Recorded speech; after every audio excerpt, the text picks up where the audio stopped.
Right. Hello, fellow YouTubers. As promised, I'm back. The book review, something to stay inspired by amidst all this chaos, COVID-19, everything that going on.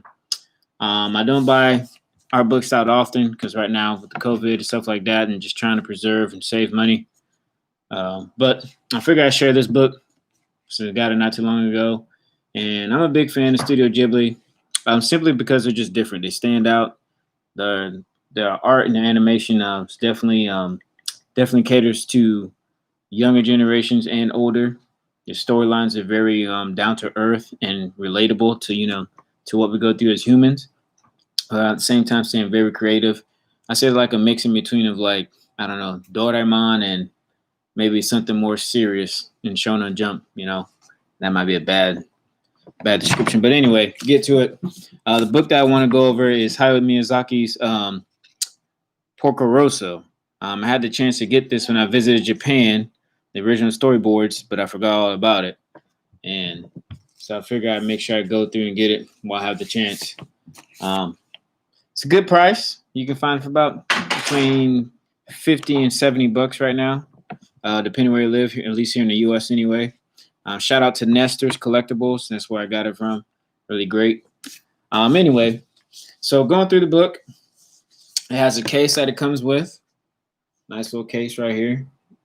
Got the original tagline of Totoro right there. It's a little trademark from Hayao Miyazaki himself. It's a little trademark. And then you got the book itself. Nice case. Nice and clean. I definitely say if you get this book, definitely keep it in good condition. As you know, Miyazaki himself is getting old. Went in retirement, came back out. I don't think the guy's ever going to retire. But this book can definitely keep you inspired. I might get one more just to have as a collectible, probably maybe Spirited Away. But to the book, it has, here you can see here, Miyazaki is known for doing watercolor painting. So if I'm not mistaken, this is either pen work with some watercolor painting. And here, you have a little download here, a little paper of when the book was printed and made. So you can see 2001, September. You got the little storyboard frames right here, right? When it was released, the calendar. Has some information here right here in the little booklet.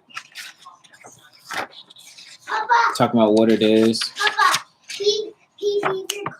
and what it does. And then here, you got a nice little screenshot, beautiful little screenshot right here from the movie itself. And the reason why I got this book, as the title goes, is inspiration. I myself, I love planes. I'm an aspiring pilot myself. Maybe thinking about doing it as a career. And Porco Rosso just really takes the real aspects of flying, and it keeps it realistic, but at the same time, it keeps it fun and free.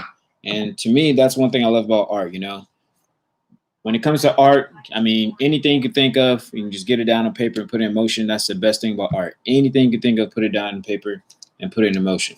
There's no limit except for your brain and what you can draw, what you can think of. And so with this, they stick to real world, it's a relatable, but they make it creative. And that's one thing I appreciate about Hayao Miyazaki. And you can just see the detailed storyboards. And one thing I like about Miyazaki's storyboards are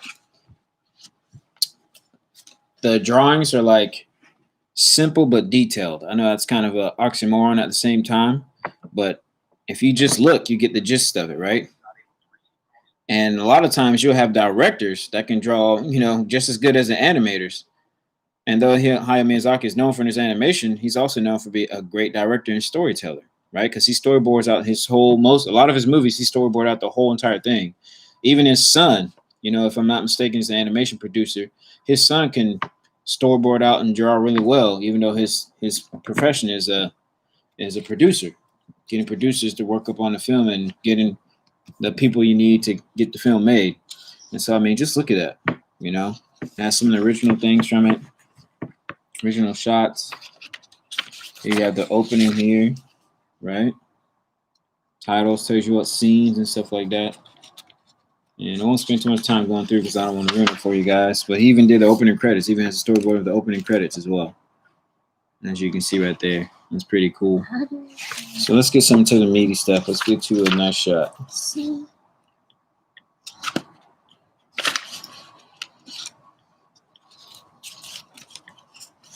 So you can see right here, this little hideout, Porco's hideout. And just look how he uses up the paper for the storyboards, you know.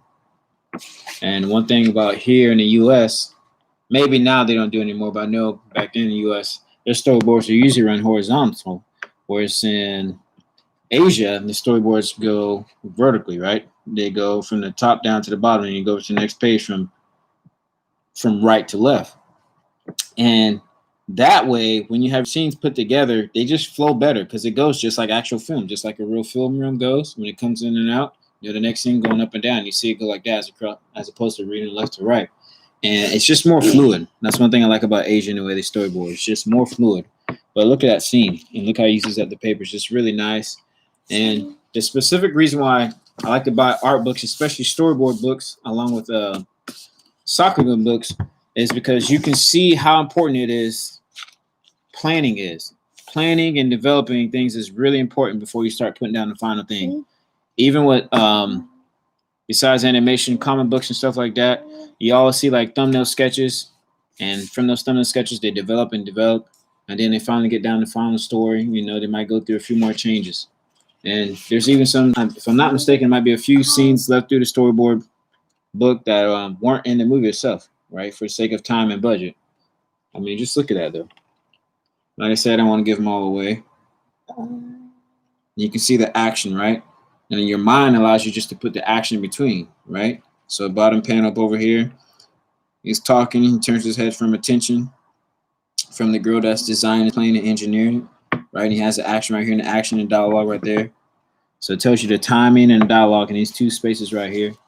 So if anybody ever has the privilege to go abroad, like some people have, in South Korea and Japan, where they go abroad from the U.S. and work as a liaison or overseer of a project and go and work, you know, you learn this type of stuff because that's where most animation is done, with the exception of India and China. Some of our animation has been done over there, but for the most part, it's either South Korea or Japan where a lot of the animation is done from America for time-wise and just for style-wise. You know, their culture, Japan and Korea, animation and art, especially comic book art, manga, is part of their culture. I mean, it's been around for a long time. I had the privilege to go to the Ghibli Museum and a few other book outlets, and yeah, they even talk about how it's just part of their culture from a long time ago.